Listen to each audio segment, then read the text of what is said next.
बिस्मिल्लाहिर्रहमानिर्रहीम। मैं हूं आपका होस्ट AR डोगर और आप देख रहे हैं आपका अपना YouTube channel E travel and all visa information. तो जो आज की हमारी वीडियो है ये हम बनाएंगे कि कैसे अपनी स्टेटमेंट को बेहतर किया जाए।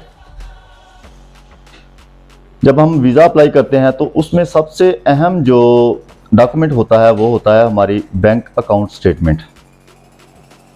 अगर हमारे पास ट्रैवल हिस्ट्री नहीं है या कुछ डॉक्यूमेंट्स कमज़ोर हैं तो चल जाता है, लेकिन अगर बैंक स्टेटमेंट कमज़ोर हो या ना हो तो आपका वीज़ा रिफ्यूज़ हो जाता है।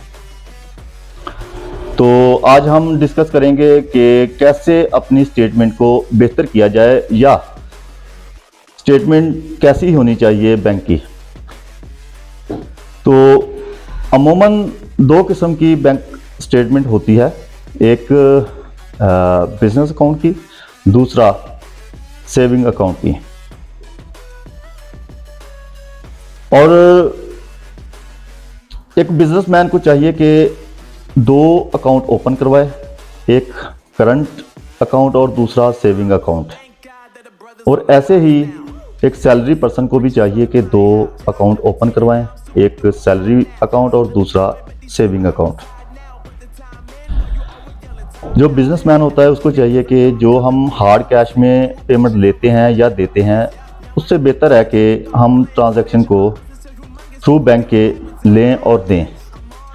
और जो सैलरी पर्सन होता है उसको चाहिए कि अपनी सैलरी जब आती है तो उसमें से कुछ सेविंग के तौर पर अपने अकाउंट में ट्रांसफ़र करे।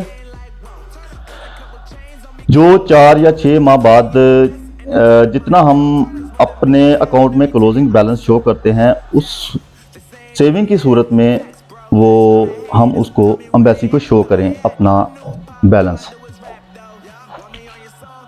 और इसको ज़्यादा से ज़्यादा चलाएं।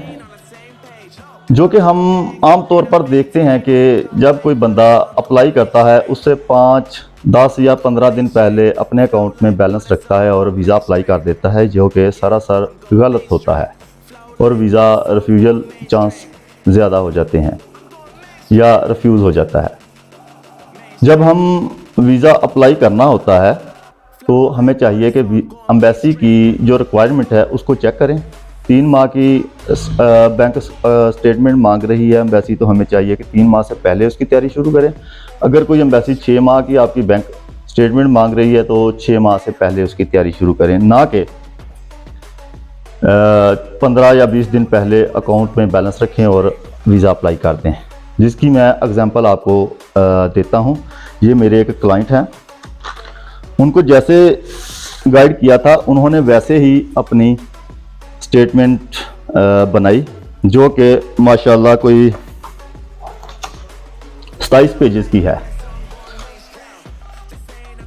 और जैसे उनको बताया कि खुद इसमें बैलेंस नहीं डालना और ना ही खुद से निकालना है, बैंक जो आपकी बिजनेस अकाउंट की स्टेटमेंट है उसमें।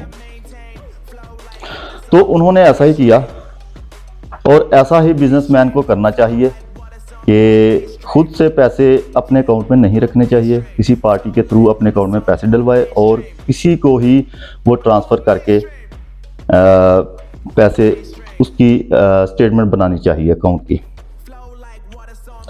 और दूसरा, आपका सैलरी अकाउंट हो या आपका बिजनेस अकाउंट, आपको चाहिए कि महीने के शुरू या आखिर में एक लिमिट तक अपने सेविंग अकाउंट में उन अकाउंट से ट्रांसफ़र करें जो कि शो करती हो कि अगले कंट्री में जाकर जहां पर आप वीज़ा अप्लाई कर रहे हैं, जिस एम्बेसी में भी, उनके कंट्री में जाकर आप ट्रिप पर वो अमाउंट खर्च करेंगे।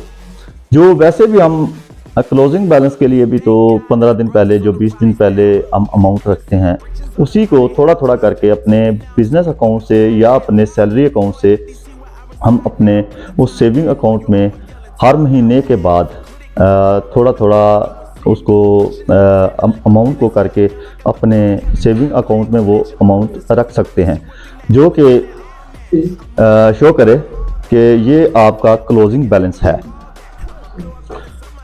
और हम नेक्स्ट वीडियो में आपको बताएंगे कि बाकी डॉक्यूमेंट्स जो FBR या उसके अलावा जो डॉक्यूमेंट्स होते हैं उनको प्रिपेयर करने का तरीका।